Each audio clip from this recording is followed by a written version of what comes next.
그날 항상 돌보시고 날 지키고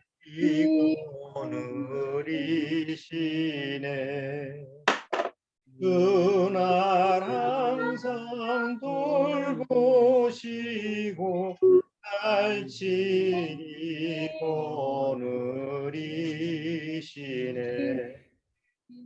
내 주의 손을 붙잡고 천국에 올라가겠네.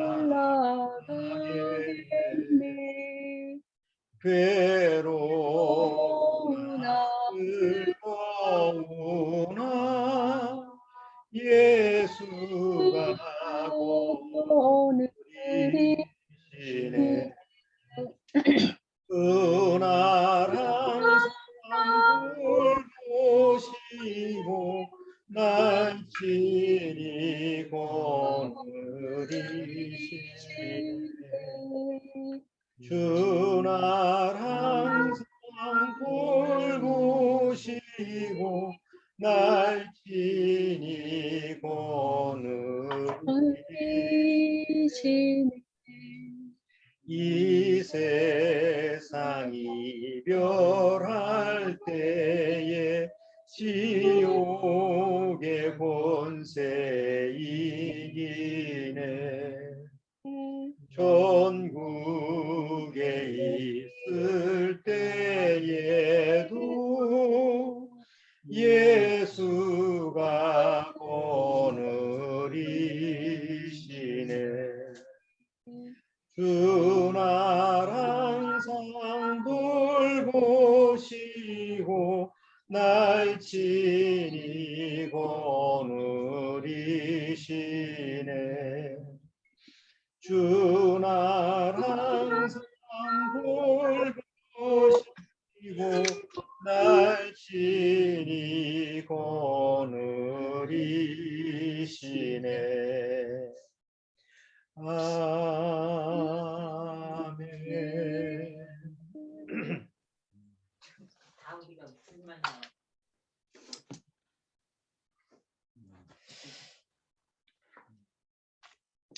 자, 시작하도록 하겠까요?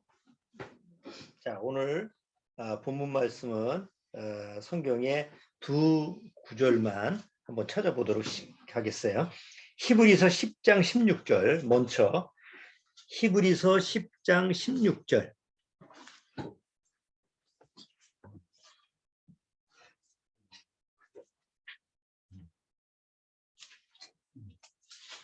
히브리서 10장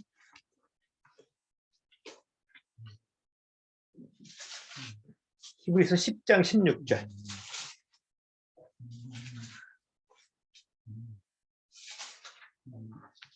히브리서 10장 16절. 자, 다 타셨으면 히브리서 10장 16절.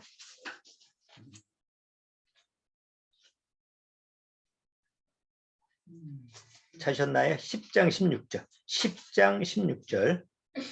자, 찾으셨으면 같이 한번 읽어보죠.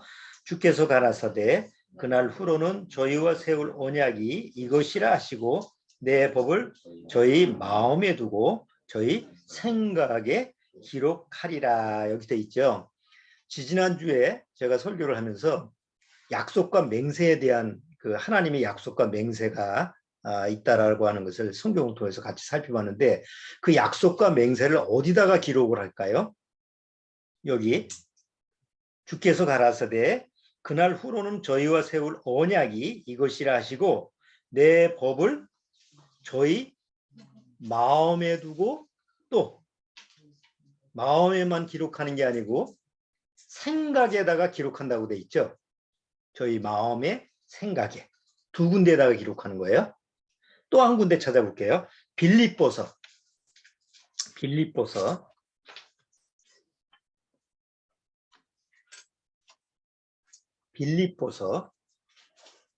4장 빌립보서 4장 빌립보서 4장.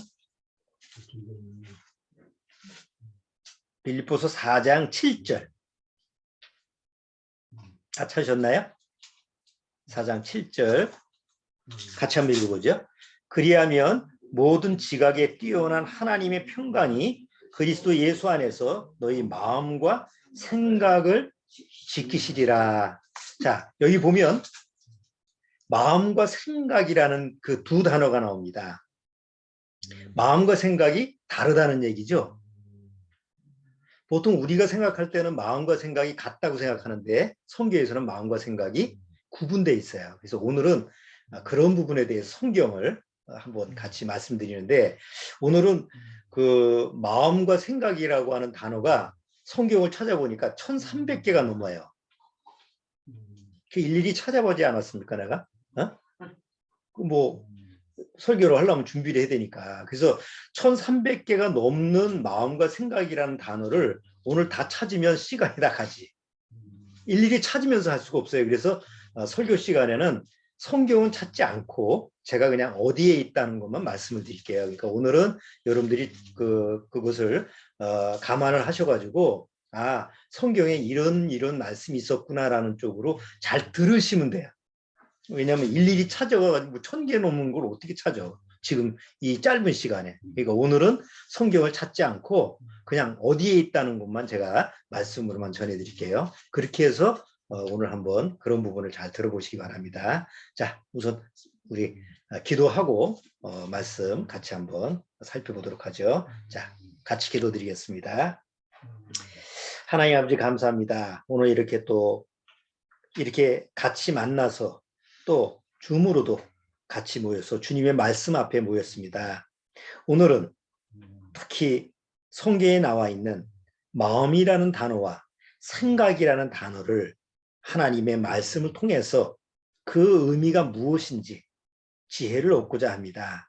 주님께서 명철한 그런 지혜를 주셔서 우리 심령 안에 그 말씀에 대한 내용을 잘 마음에 새길 수 있도록 지혜를 허락해 주옵소서. 이 마지막 때에 정말 우리 마음과 생각이 주님이 기뻐하시는 그런 심령의 자세로 맞춰질 수 있도록 주님께서 인도하여 주옵소서. 희종을 주님께 의탁드리오며 예수님의 이름으로 기도드리옵나이다. 아멘. 자, 마음과 생각은 어떤 차이점이 있고 뭐가 다른 얘기일까요? 우리가 그런 얘기를 많이 하잖아요. 뭐 마음이 좋다, 마음이 기쁘다, 마음이 슬프다, 뭐 마음이 어떻다, 뭐 이런 내용, 생각이 또 뭐 어떻다 이런 얘기를 많이 사용을 하는데, 그러면 마음은 뭐고 또 생각은 뭐지? 이렇게 구분이 안 될 때가 있어요. 그런데 이제 국어사전에서는 어떻게 그 마음과 생각을 정의를 내렸느냐? 국어사전에는 마음은 뭐냐면 감정이나 생각, 기억 같은 것들이 깃들거나 생겨나는 것. 다시 말해서 사람이나 사물에 대하여 감정, 의지, 생각 따위를 느끼거나 일으키는 공간이나 위치. 우리나라 국어사전에 이렇게 나와 있는 거예요. 무슨 마음인지 아시겠어요? 어렵죠? 원래 그 사전적 정의는 어려워요. 자, 그럼 생각은 국어사전에서 뭐라고 하느냐? 어떤 문제의 결론을 얻기 위해 행하는 모든 관념의 과정. 참 어렵습니다. 생각하기가. 자, 그런데 어떤 분이 이거 인터넷을 찾아보니까 돌을 닦는 분인데, 그 사람도 이 마음과 생각이 무슨 차이점이 있지 아주 고심을 했던 거 그랬어요. 그래서 어디 절에 가서 참선을 하면서 그 마음과 생각에 대해서 집중을 하는데 깨달은 게 하나 있어요. 그 사람이 뭘 깨달았느냐?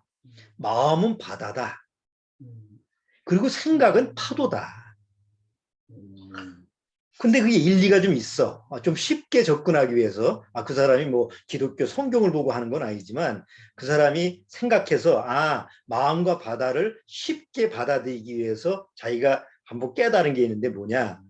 마음은 바다같이 넓고 그 안에 마음 안에는 수많은 것들이 그 안에 들어가 있어요. 그렇죠? 물고기도 있고 또 그 수초도 있고 그 안에 보면 해산물도 있고 수많은 돌도 있고 또 요즘 같으면 쓰레기 같은 게 있는데 마음 안에는 무수하게 많은 게 그 안에 가라앉아 있는데 파도가 막 험난하게 치면 그게 막 뒤집어져서 막 나오는 거예요. 밖으로.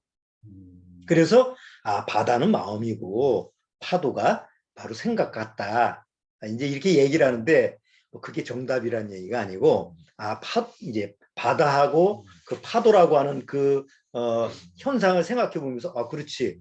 마음이라고 하는 게 모든 것을 그냥 수용할 수 있는 가지고 있는 그런 게 바다 같은 게 마음이라면 그걸 계속 배출시키는 게 파도가 막 밀려와서 또 뭐 폭풍우가 쳐가지고 막 그 해일 일고 그러면 그 바다에 있는 그 모든 것이 그냥 쏟아져 나오잖아요.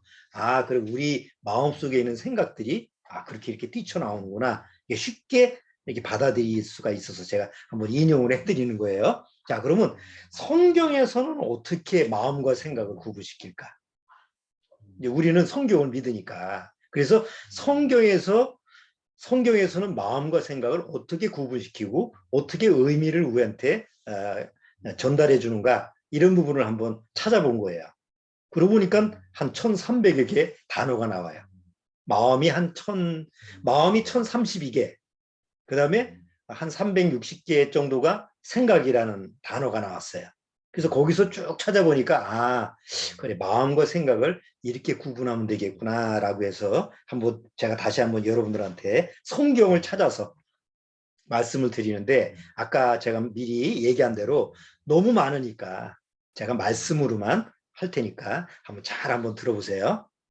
성경을 찾지 않고.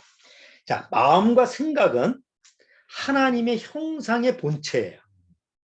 다시 말해서 내가 가지고 있는 마음과 생각은 하나님의 형상이에요. 우리는 하나님이 사람을 만드실 때 누구의 형상대로 만드셨다고 그랬죠? 하나님의 형상대로 사람을 만드셨다고 그랬어요. 그 중에 보이지 않는 형체 중에 하나가 마음과 생각인데 성경에는 그 마음과 생각을 누가 먼저 가지고 계시냐면 하나님이 가지고 계세요. 열왕기 찾지 않을게요. 열왕기상 3장 10절에는 다윗 왕에 대해서 뭐라고 했느냐면 주의 마음에 맞는 사람이다. 주의 마음에 하나님의 마음에 맞는 사람이 누구냐? 다윗 왕이라고 했어요. 그러니까 하나님도 뭐가 있다는 얘기예요. 주의 마음, 하나님의 마음이 있다는 거죠. 그래서 하나님의 마음의 그 형상을 따라서 사람에게도 마음을 만드신 거예요. 또 이사야서 55장 8절 9절에 보면 내 생각과 네 생각은 다르다. 이런 말 기억하시죠? 네, 하나님 생각과 저 인간 죄인들의 생각은 다르다. 이렇게 구분을 하셨어요. 그러니까 하나님도 생각을 하시는 거예요. 그 다음에 시편 92편 5절에는 주의 생각이 심히 깊으시니이다. 거기 시편 기자가 주님의 생각은 얼마나 깊은지 모릅니다. 라고 그 시편에다가 기록한 것을 볼 수가 있어요. 또 마태복음 11장 29절에는 예수님이 친히 하신 말씀이에요. 나는 마음이 온유하고 겸손하니 내게 배우라. 기억하시죠? 나는 마음이 온유하고 겸손하다. 예수님도 이 세상에 육체로 오셨지만 예수님 안에 뭐가 있었어요? 마음이 있었어요. 그 마음은 우리 마음하고는 달라요. 하나님 안에 가지고 있는 하나님의 형상의 본체 안에 있는 마음을 가지고 오신 거예요. 그래서 육체로 오셨지만 우리하고 전혀 다른 마음을 가지고 계셨던 거죠. 그래서 성경에서는 마음과 생각이라고 하는 것을 창조하신 분이 하나님이신데 우리 안에 마음과 생각을 창조하셨는데 그 마음과 생각이라는 부분이 누구를 닮은 거냐? 하나님의 형상을 닮아서 만들어준 것이 마음과 생각이에요. 그래서 우리가 스스로도 마음과 생각을 알 수가 없어요. 잘. 내 마음을 내가 알아요? 우리 그런 얘기 많이 하잖아. 야, 내가 내 마음도 모르는데 네 마음을 어떻게 아니? 야, 뭐 10길 물속은 알아도 1길 사람 속은 모른다. 이런 얘기 많이 하잖아요. 그러니까 알 수가 없어. 왜? 하나님이 형체에 있는 것을 만들어 주셨기 때문에 그걸 알 수가 없어요. 아니, 어떤 과학자도 어떤 의학자도 몰라요. 그건 쳐다볼 수가 없잖아. 뭐 현미용으로 못 바라봐. 그렇죠? 마음 보이지 않는 거니까. 그럼 생각은 또 뭔지 아십니까? 내가 이런 생각을 하는지, 내가 왜 그런 생각을 했지? 그렇잖아요. 가끔가다 자기 머리를 막 치면서 내가 미쳤어. 내가 왜 이런 생각을 했지? 예? 생각은 내가 원하는 대로 떠오르는 게 아니에요. 나도 모르는 사이에 막 떠올라. 막 바다에 막 큰 해일이 일고 막 폭풍우가 불었을 때 막 그냥 안에 그냥 막 숨겨져 있던 게 막 돌출되어 나오듯이 갑자기 무슨 상황이 막 벌어지면 오만 가지 생각이 막 나오잖아요. 그래서 밤잠을 못 이루잖아.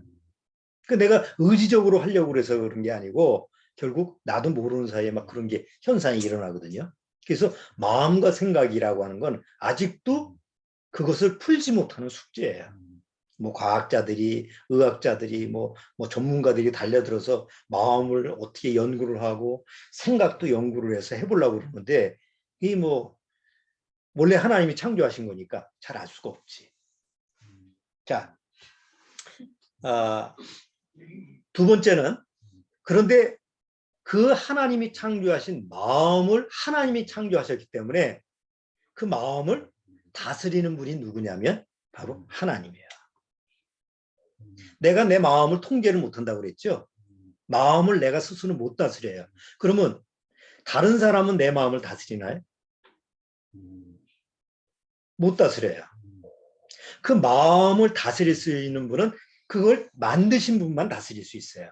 그래서 성경에는 그 마음을 하나님이 이렇게 다스리시는 얘기를 해요. 여러분이 다 아는 얘기예요.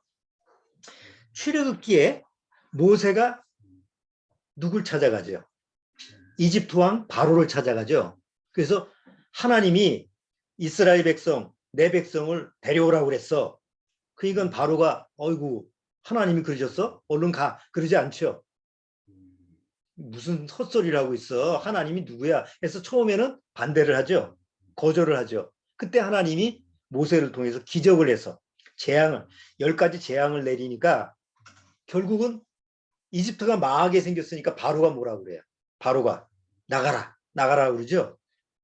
그런데 한 번 기적을 행할 때마다 하나님은 바로의 마음을 어떻게 했냐면 바로의 마음을 강팍해 하셨다라는 얘기가 나와요. 바로는 하나님을 믿는 사람이 안 믿는 사람이에요.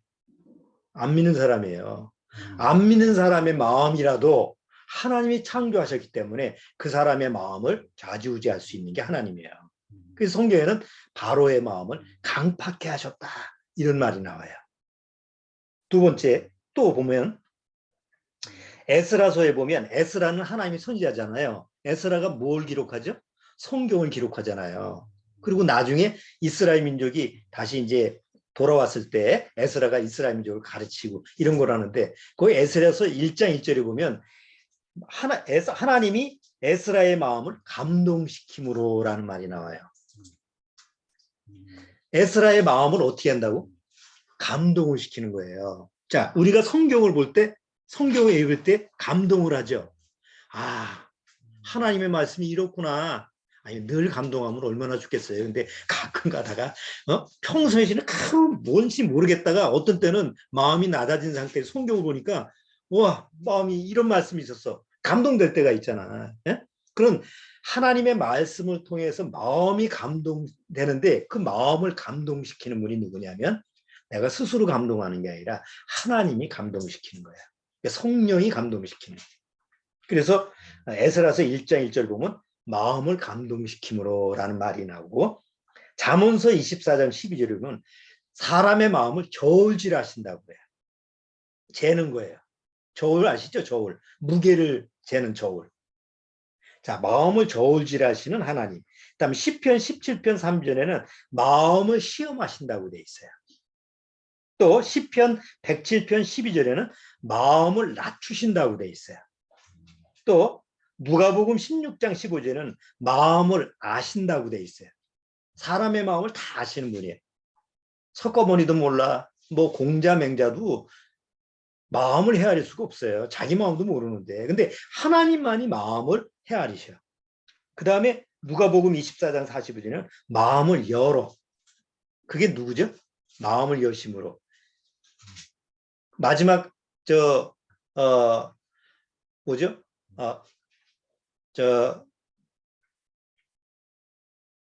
예수님이 부활하시고 나서 그 두 제자가 어디로 내려오죠?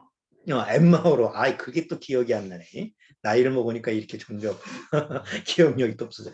엠마오로 가는 두 제자가 있는데, 엠마오로 가는 제자가 예수님을 만나고 나서 그 하나님 말씀 듣죠?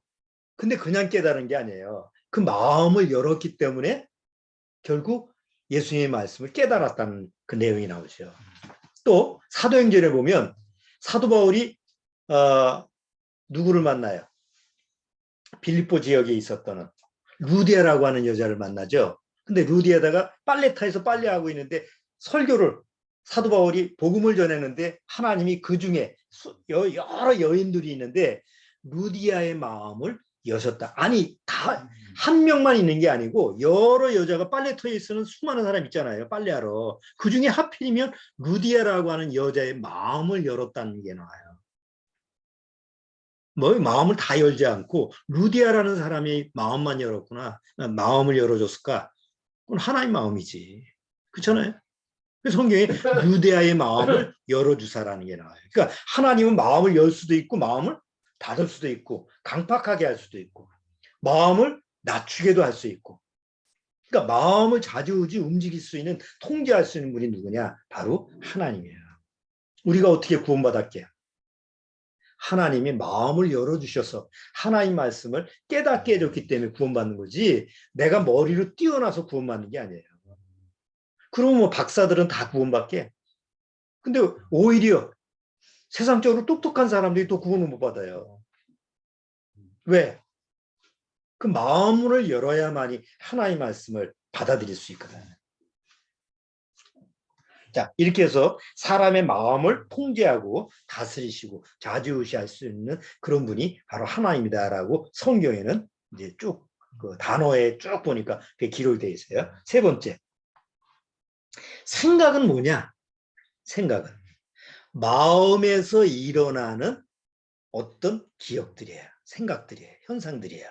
여기 에스겔서 38장 10절에 보면 내 마음에 여러 가지 생각이 나서, 사단에 대한 얘기예요.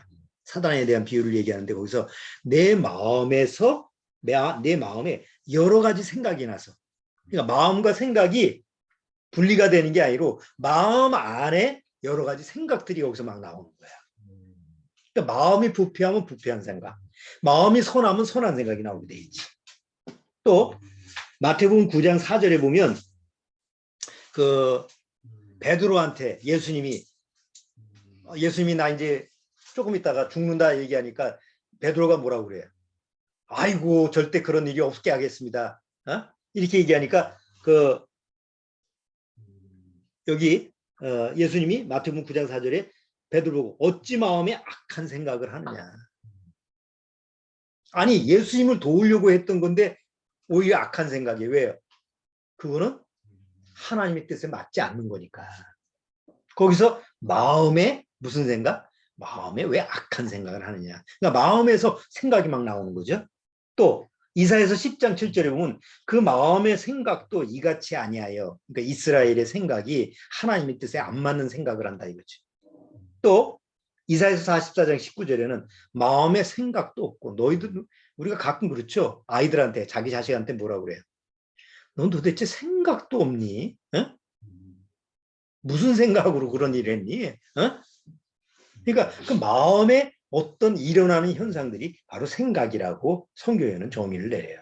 자, 그런데 성경에서 말씀하는 죄인의 마음은 뭘 거야? 그렇다면 성경에서 말씀하는 사람들의 마음 상태.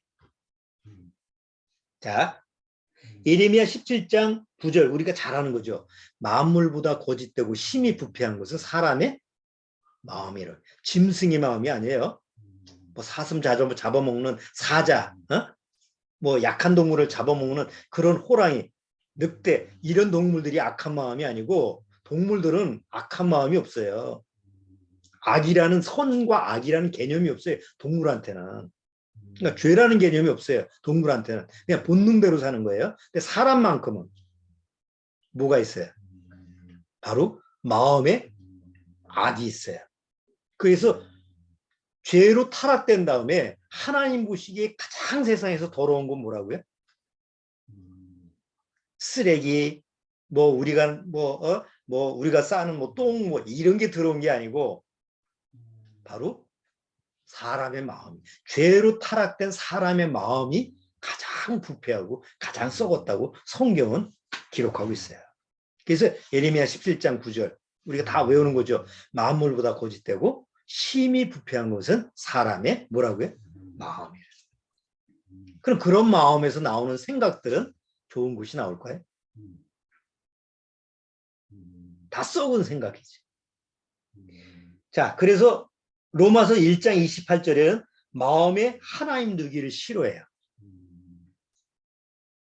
죄로 타락된 다음에는 마음에 하나님 두기를 싫어한다 이거. 그 다음에 사도행전 5장 3절에 보면 사단이 내 마음에 가득하여 라는 말이 나와요.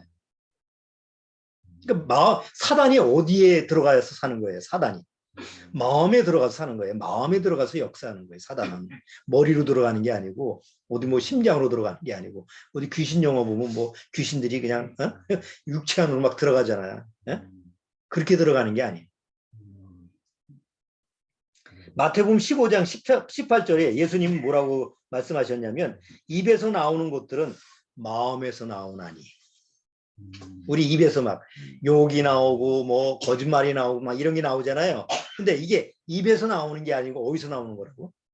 바로 마음에서 나오는 건데 입을 통해서 나오는 거지. 언어로. 그 다음에 이사야서 59장 13절에는 거짓말을 마음에 잉태하여. 그러니까 거짓말도 어디에서 잉태 되는 거예요? 마음에서 잉태가 되는 거예요. 거짓말도 마음에서 나오는 거예요. 그 다음에 전도서 9장 3절에 그래서 뭐라고 했느냐면 평생 미친 마음을 품고 살아간다. 그러니까 죄인의 삶은 태어나서 죄인으로 태어나면 평생 무슨 마음을 품고 살아가요? 미친 마음을 품고 살아. 하나님 보시기에 미친 마음이에요. 왜? 죄로 타락된 마음이 미친 마음이다. 자, 그런데 구약 시대에 하나님은 이스라엘 민족한테 마음에 대해서 명령을 내린 게 있어요. 마음, 하나님이 주신 마음을 가지고 이렇게 쓰라라고 했는데 구약 시대에 이스라엘 민족한테는 뭐라고 명령해 주는가 보세요. 구약 시대에 예레미야 4장 4절 14절 여기 보면 뭐라고 하냐면 마음 가죽을 베고 마음의 악을 씻어버리라고 했어요. 뭘 베라고요? 마음 가죽을 베래요. 아니 마음의 가죽이 어디 있어요? 보여야지 가죽을 베지. 근데 성경에는 마음 가죽을 베라고 그래요. 그러니까 그 당시에 이스라엘 민족이 이거를 읽었을 때 도대체 이게 구약 말씀이니까 마음 가죽을 베라. 이게 무슨 말씀인지 깨달았을까요? 깨닫기 어려운 거죠. 구원받기 전에는. 자, 잠언서 3장 5절에는 내 말을 내 마음판에 새기라. 하나님 말씀을 어디다 새기라? 마음판에 새기라고 그랬어요. 근데 마음이 없잖아요. 그러니까 이스라엘 민족은 어디다가 새겼어요? 몸에다가 새길 수가 없으니까 성경에다가 종이에다가 새겨가지고 여기 손에다가 그다음 머리에다가 관을 하나님의 말씀에 기록한 거를 머리에다가 이렇게 메고 다니죠. 이스라엘 민족의 랍비들 보면 가끔 텔레비전에 보면 이스라엘의 옛날 랍비라고 하는 정통 유대인들 보면 머리에다가 뭘 써요. 여기다도 가죽으로 막 매요. 그러니까 마음판에 새기는 게 없으니까 뭐 방법이 없으니까 몸에다가 이렇게 감고 다녔어요. 그리고 성경을 많이 읽고 머리에다가 저장을 하기 위해서 기억하고 그래서 하나님 말씀대로 살려고 애를 썼는데 자 성공했으니까 실패했습니까? 이스라엘 민족이 하나님의 율법을 받아서 1000년 동안 하나님 말씀을 지키려고 마음판에 새기려고 애를 썼고 마음 가죽을 베려고 애를 썼는데 실패했어요. 그렇죠? 그래서 결국 이스라엘 민족은 망했잖아요. 로마의 압제하에서 다 망해버렸죠. 자, 이스라엘의 실패를 통해서 하나님은 무엇을 깨닫게 해줬을까요? 너희들 지금 가지고 태어난 마음 가지고는 죽었다 깨어나도 안 된다. 지금 마음 가지고는 내가 원하는 생각을 할 수가 없어. 너희들 이 지금 마음, 육의 마음, 태어날 때서부터 가지고 있는 이 마음 상태 가지고는 절대로 나를 섬길 수 없다라는 것을 율법을 통해서 깨닫게 한 게 이스라엘의 역사예요. 그래서 하나님이 이런 말씀을 하신 거예요. 내가 너에게 굳은 마음을 제하고 새 마음을 주리라. 새 마음을 주겠다고 성경을 통해서 약속을 하신 거예요. 왜? 그래야만이 새 마음에 하나님 말씀을 기억하고 기록을 할 수가 있으니까. 에스겔서 11장 19절에 요건 한번 찾아봐야 되겠어요. 에스겔서 11장.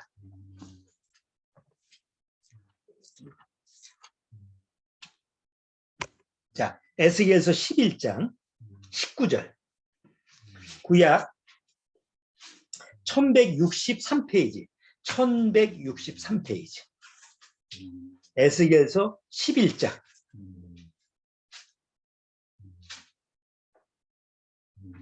11장 19절.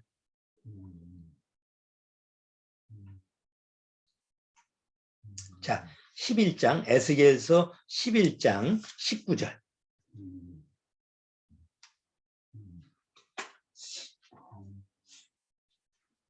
에스겔서 11장 19절.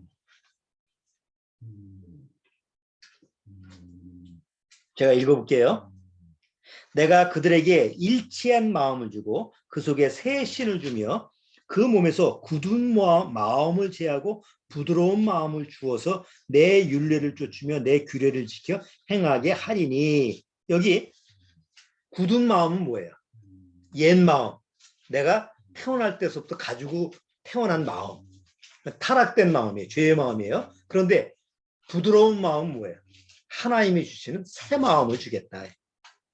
그래서 에스겔서 36장 26절에도 내가 새 영과 새 마음을 주겠다라고 거기에 또 나와요.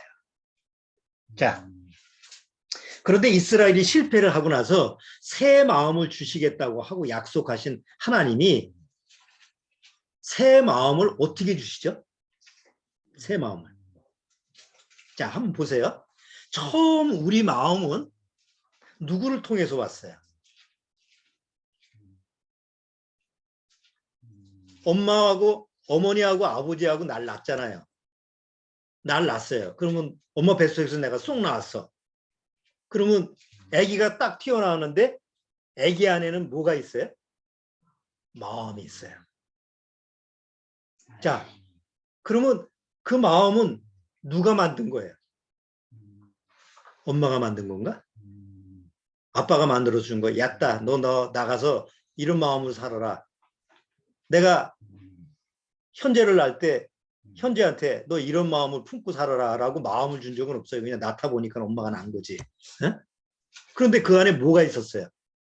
마음이라는 걸 가지고 있는 거예요.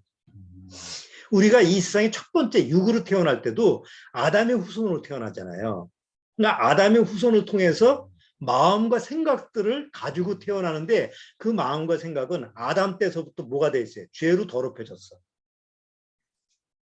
그러니까 아담이 죄로 타락된 다음에 아담의 후손으로 태어난 모든 후손들은 아담의 후손으로 태어난 모든 인간들은 죄의 마음과 그 안에서부터 나는 죄의 생각들을 없앨 수가 없는 거예요.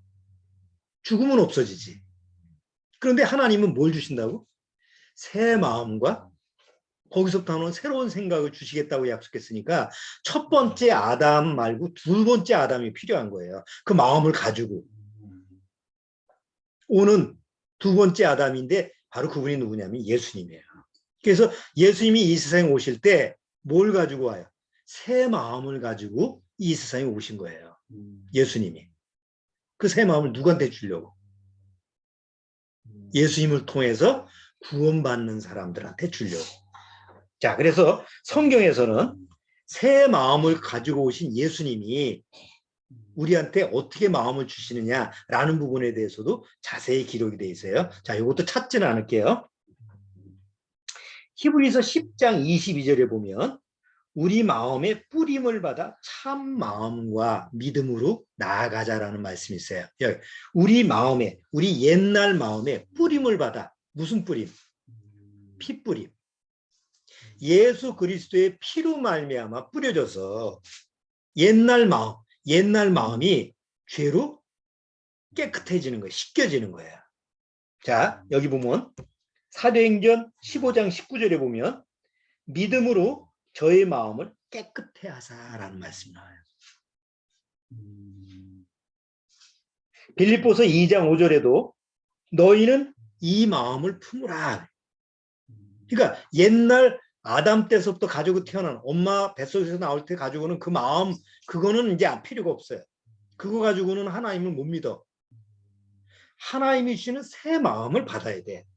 근데 새 마음이 누구를 통해서 왔다고요? 예수님을 통해서 온 거예요. 그러면 예수 그리스도를 이제 통해서 예수님을 영접해서 구원받은 사람은 내 안에 옛 마음이 예수님의 피로 제거가 되고 새 마음으로 바뀌는 거예요. 옛 마음이 뭘로 바뀐다고? 새 마음으로 바뀌는 거예요. 왜? 새 마음으로 바뀌어야만이 거기에 하나님이 주시고자 하는 것들을 그 안에다가 넣어줄 수가 있어요. 그래서 예수님이 오셔서 하는 일이 뭐냐면 마음판을 바꾸는 거예요.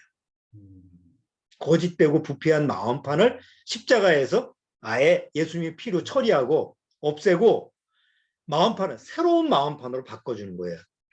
영적 수술을 한 거예요. 내가 여기 심장이 나쁘다. 여기 뭐 우리 심장 수술하잖아요. 심장이 나쁘면 그거 가지고는 못 살아. 그러니까 심장 이식 수술을 하잖아.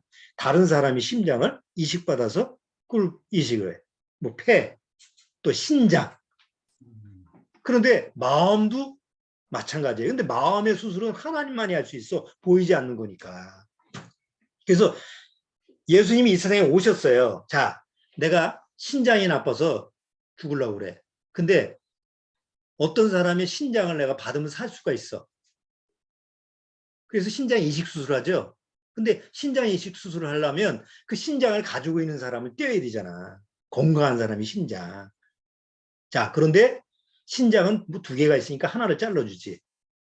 눈 같은 거, 심장 같은 거, 이런 거는 주는 사람이 죽어야만이 내가 갖죠. 심장 이식 수술, 특히 심장은 하나밖에 없잖아. 그러니까 내가 살려면 심장을 주는 사람이 어떻게 해야 돼요? 죽어야 된다. 똑같은 원리예요. 예수님이 이 세상에 오셔서 예수님의 마음을 나한테 주기 위해서 바로 예수님이 죽고 예수님 안에 있는 그 마음을 나한테 이식을 준 거예요. 이식 수술을 한 거예요. 그럼 예수님은 왜 죽어? 예수님도 살고 나도 살아야지.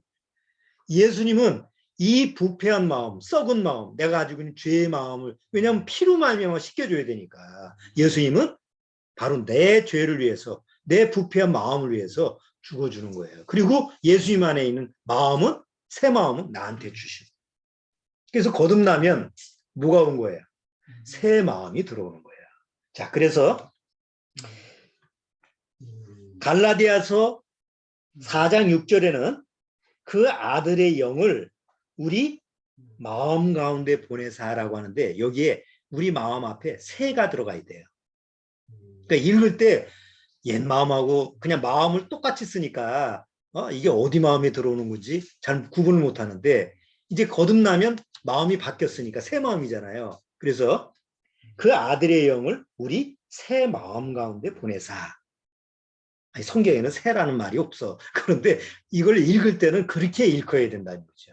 그 다음에 에베소서 3장 17절에도 그리스도께서 너희 새 마음에 계시게 하옵시고, 로마서 5장 5절에도 하나님의 사랑이 우리 새 마음에 부음받으사, 베드로전서 3장 4절에도 너희 새 마음에 숨은 사람으로 하되. 그러니까 계속 예수님이 어디 안에 들어오는 거예요? 새 마음에 들어오는 거예요.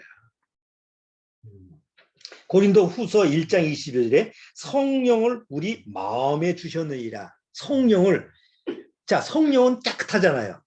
거짓이 없죠. 죄가 없죠. 성령이 만물보다 거짓되고 부패한 마음이 들어가면 들어갈 수도 없지만.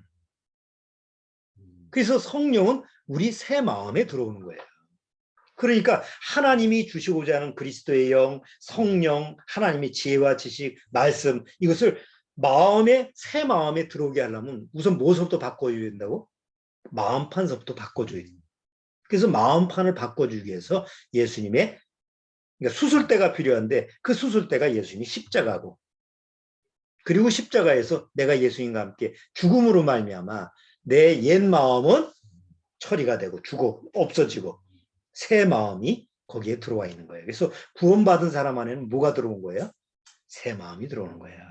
자, 새 마음이 들어오니까 그 새 마음 안에는 무슨 생각이 드는 거예요? 예수님 안에 있는 생각들, 성령의 생각들, 하나님이 원하시는 그런 의의 생각들이 여기서 나올 수가 있는 거죠.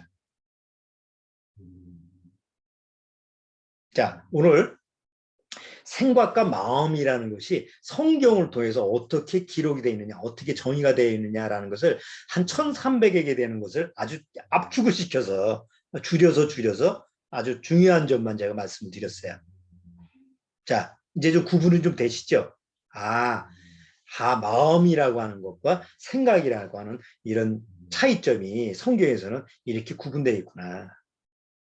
다음 주에 생각이라는 부분을 더 보충해서 제가 말씀을 드릴 텐데 오늘은 이제 마음이라는 부분에 대해서 한번 구분을 해서 한번 정리를 해드렸어요. 자, 히브리서 아까 10장 16절 본문 다시 돌아옵니다. 히브리서 10장 16절.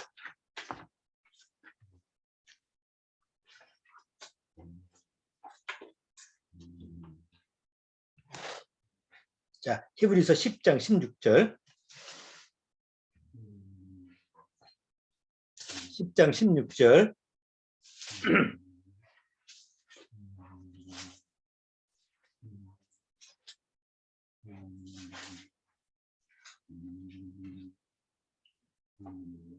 자, 찾으셨죠? 10장 16절 다시 읽어보겠습니다. 주께서 가라사대 때 그날 후로는 저희와 세울 언약이 이것이라 하시고 내 법을 저희 마음에 두고 하는데 여기가 옛 마음이에요? 새 마음이에요? 새 마음이죠. 그래서 항상 성경에 읽으실 때 구원받고 나서는 이게 마음이라는 단어가 딱 나오면 이게 옛 마음인가? 새 마음인가? 이걸 구분을 해서 읽을 줄 아셔야 돼요. 옛 마음을 새 마음으로 읽고 새 마음을 옛 마음으로 뒤죽박죽해서 뭔 얘기인지 몰라. 그런데 이거는 새 마음에 기록하는 거지. 이렇게 하면 이제 내가 말씀을 제대로 받아들일 수 있는 거지. 자, 다시 읽어볼게요. 주께서 가라사대 때 그날 후로는 저희 세울 언약이 이것이라 하시고 내 법을 저희 마음에 두고 저희 생각에 기록하리라.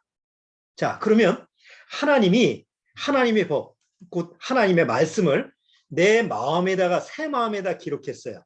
그리고 새 마음 안에는 뭐가 있어요? 수만 가지 생각들이 있어요. 거기에 기록을 하셨다고 한다면 내가 지울 수 있을까요? 없을까요? 내가 내 육신의 마음과 생각도 뭐 어쩌지 못하는데 영의 생각, 영의 마음과 영의 생각을 내가 어떻게 하겠어요? 그러니까 구원이 취소가 돼요? 안 돼요? 안 되는 거예요. 이거 너무 안전한 거죠. 자, 그렇기 때문에 하나님의 약속과 맹세가 바로 내 마음에, 새 마음에 기록되어 있고 그 마음 안에 있는 생각들에 기록되어 있다고 한다면 결국 내 안에서는 하나님의 말씀이 역사할 수가 있는 거예요. 자, 그러면 우리가 신앙생활할 때 한번 잘 생각해 보세요. 이미 하나님 앞에서는 옛 마음과 옛 생각들은 이미 십자가에서 죽은 거죠. 이미 없어진 거예요. 죽은 거예요. 그런데 하나님 편에서는 없어졌지만 여전히 내 편에서는 있어요, 없어요? 육신이 아직 있기 때문에 여전히 남아있는 거예요. 그러니까 여전히 활동을 하고 있는 거예요. 옛 마음과 옛 성품, 옛 생각들이 계속 활동하고 있어요.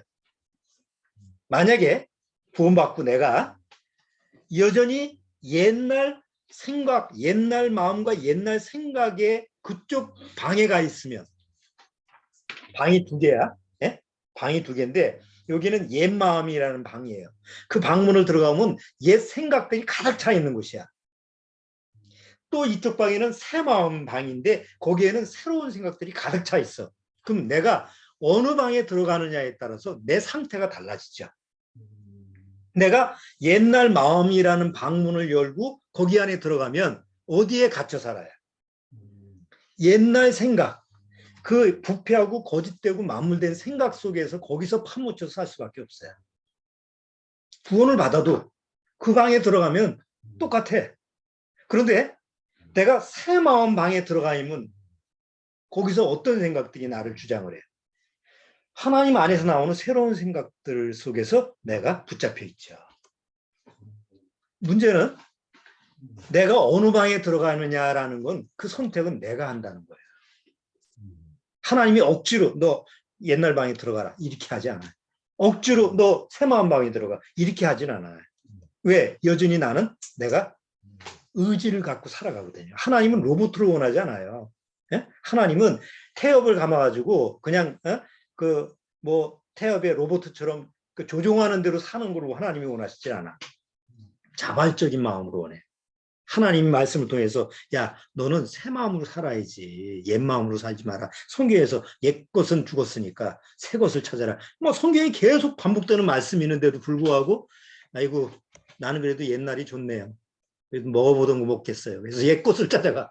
그 옛 마음 습관적으로 나는 맨날 습관적으로 옛 마음 방을 열었으니까 습관대로 나 일로 들어갈래요. 그러면 하나님이 아이고 어찌하냐 저거 일부러 막을 수가 없어. 그렇잖아요.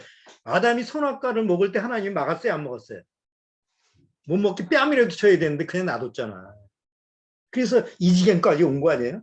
그러니까 하나님은 원래 하나님이 사람을 창조하셨을 때 로봇으로 창조하지 않았기 때문에 하나님이 일부러 탁치해서 막지 않는 거예요. 자, 그렇기 때문에 구원받고 나서 내가 하나님 말씀을 들었다고 한다면 그 말씀대로 쫓아가야 돼. 너희는 이 마음을 품으라. 그럼 그 하나님 말씀대로 예수 그리스도의 마음이지. 내 안에 바로 예수 그리스도의 마음이 들어왔으면 난 그 마음의 방문을 열어야 되겠구나. 순간적으로 유리 생각이 탁 들었어. 막 마음에 막 우라가 쳐물어. 막 마음 막 고통스러워. 막 마음에 어쩔 수가 없어. 그러면 어디에 들어가 있는 거예요? 여전히 또 옛방에 들어가는 거예요. 옛날 고리타분 냄새 나고 막 온갖 오물이 들어가 있는 방에 들어가 있는 거예요. 그럼 어떻게 해야 돼? 얼른 뛰쳐나와야지. 그리고 새 마음방에 들어가요. 그러니까 내가 어느 방을 선택할 거냐. 이것은 누구한테 달렸다고? 구원받고 나한테 달려있는 거예요. 하나님이 그것까지 타치하진 않아. 물론 옛날 방에 들어가 처박혀가지고 아니 구원을 받았다고 하면서도 옛날 방에 처박혀서 안 나올 생각을 안 해. 그러면 그냥 내버려 두실까요? 하나님이? 정말 구원받았다고 한다. 여러분이 부모라고 한다면 어디 골방에 들어가 처박혀서 문 걸어 잠그고 거기서 그냥 어둠 속에서 살면 그 자식을 가만 놔두겠어요? 내 자식이면. 남의 자식이면 죽든지 말든지 하겠지만 내 자식이면 방문을 부시고 들어가서 두들겨 패서라도 나오지. 그렇잖아요. 하나님도 마찬가지예요. 정말 구원받은 그 하나님의 백성인데도 불구하고 굳이 고집대로 거기 처박혀 있으면 하나님이 매를 때려서라도 방을 옮겨주지. 그러나 그렇게 맞아서 나온다면 그건 지혜가 아니지. 그렇잖아요. 자, 오늘 마음과 생각이라고 하는 부분을 성경을 통해서 한번 구분을 해봤는데 우리가 신앙생활하면서 나는 내 안에 새 마음이 들어와 있다고 한다면 틀림없이 그 마음의 방에서 하나님이 주시는 그런 영의 생각 이런 것을 누릴 수 있었을 거예요. 물론 옛날 방에도 들어가고 또 옛날 방에서 사는 때가 더 많지만 그러나 내가 신앙생활하면서 정말 행복하고 하나님과 동행하는 축복된 삶이 이 지상에서도 누려지려면 어디에 들어가 살아야 돼? 새 마음의 방에 가서 살아야 돼. 그것을 즐겨야 돼. 자, 어쨌든 오늘 생각과 마음이라고 하는 부분, 마음과 생각이라는 부분을 성경을 통해서 구분을 시켰으니까 잘 한번 마음속에서, 새 마음속에서 잘 소화시켜서 한번 잘 마음에 묵상을 해 보시기 바랍니다. 자, 오늘은 여기까지 하도록 하겠습니다. 잠깐 기도하겠습니다. 주님 감사합니다.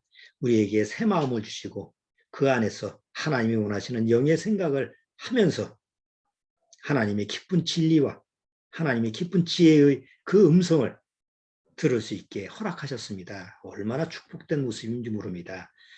오늘 이 참석한 우리 믿음의 가정 식구들, 또 이 영상을 보는 우리 믿음의 가정 식구들 개개인이 항상 옛 마음의 방에서 갇혀서 스스로 낙담하고 스스로 갇혀 지내는 그런 어리석음을 취하지 말고 정말 주님이 허락하신 그 새 마음의 방에서 항상 주님의 말씀을 통해서 즐거운 그런 기쁨의 삶을 누릴 수 있도록 주님께서 지혜와 명철을 허락해 주옵소서. 예수님의 이름으로 기도드리옵나이다. 아멘. 자, 광고는 이제 연말이 얼마 안 남았어요. 지금 2주 남았나요? 3주 남았나? 이제 올 한 해 참 작년 올해 다사다난했는데 또 코로나가 좀 잠잠할까 했더니만 또 오미크론인가 몬크론인가 해서 또 새로운 게 나오고 또 앞으로 또 어떻게 진행이 될지 몰라요. 근데 상황이 점점 좋아질 거라고 사람들이 생각하지만 우리가 성경을 통해서 보면 그렇게 좋아질 건 아니죠. 그래서 우리가 이걸 미리 짐작하고 항상 말씀을 통해서 세상을 좀 바라볼 수 있는 이런 지혜가 좀 필요하고요. 자, 이제 여기 이사 와서 이제 모임도 이렇게 정착을 해서 우리가 이렇게 모여서 교제를 나누고 또 줌으로 우리가 동참하시는 우리 가족들도 또 한 달에 한 번씩은 와서 참석을 하고 이렇게 해요. 그래서 이제 앞으로 신앙생활 하면서 정상적인 교회 생활도 이렇게 하는데 뭐 제 생각으로는 개인적으로 뭐 당분간은 뭐 어디 장소를 모여서 이렇게 할 생각은 없고 좀 가정 예배로 이렇게 하지만 교회의 모습은 그대로 유지가 됩니다. 그래서 여러분 개개인적으로 신앙생활 하는데 뭐 부족함이 없도록 최대한 제가 신경을 쓰고 또 그런 부분이 있으면 말씀을 통해서 설교를 통해서 이렇게 앞으로 하도록 하죠. 혹 마음에 이제 저 헌금 얘기를 할게요. 헌금에 하는데 괜히 저는 이제 모임이 지금 이렇게 가정에서 하기 때문에 굳이 뭐 헌금 제가 강요할 필요도 없고 뭐 그건 알아서 다 하시는 거니까 뭐 굳이 얘기할 필요가 없는데 혹시 마음에 또 그 헌금 때문에 가리움이 있을까봐 그냥 광고로 드리는 거예요. 마음에 아유 헌금을 해야 되는데 뭐 어떻게 하지? 뭐 가지도 못하는데 또 안 하긴 또 그렇고 뭐 그런 마음의 여운이 있을까봐 제가 말씀을 드리는 건데 지금 우리가 뭐 가정에서 모이기 때문에 굳이 그렇게 크게 예산도 필요 없고 굳이 그 뭐 돈을 적립을 해서 앞으로 할 그런 계획도 없기 때문에 그냥 매주에 매주 한 10,000원 정도만 이렇게 헌금을 하시면 그냥 뭐 식사비 아니면 또 혹시 개인적으로 뭐 교회에서 필요한 용품이 있다 그러면 그거 사는 거 말고는 그렇게 크게 용도가 필요치는 않은 것 같아요. 그래서 그냥 여러분도 마음속에서 매주 10,000원 정도 지금 그렇게 하시고 있기 때문에 매주 10,000원 정도 이렇게 내가 헌금한다. 복음을 위해서 헌금을 한다 하면 여러분 마음도 그렇게 꺼리낌이 없고 또 교회도 뭐 적절하게 도움이 될 수 있는 이런 모습이기 때문에 그렇게 하시면 될 것 같아요. 그러면 뭐 크게 마음에 요원이 없을 것 같아요. 자, 뭐 그런 정도로 여러분들이 그렇게 교회가 그렇게 앞으로 모임으로 이제 모여진다라는 그런 마음만 가지고 계시면 될 것 같아요. 아이고 설교를 일단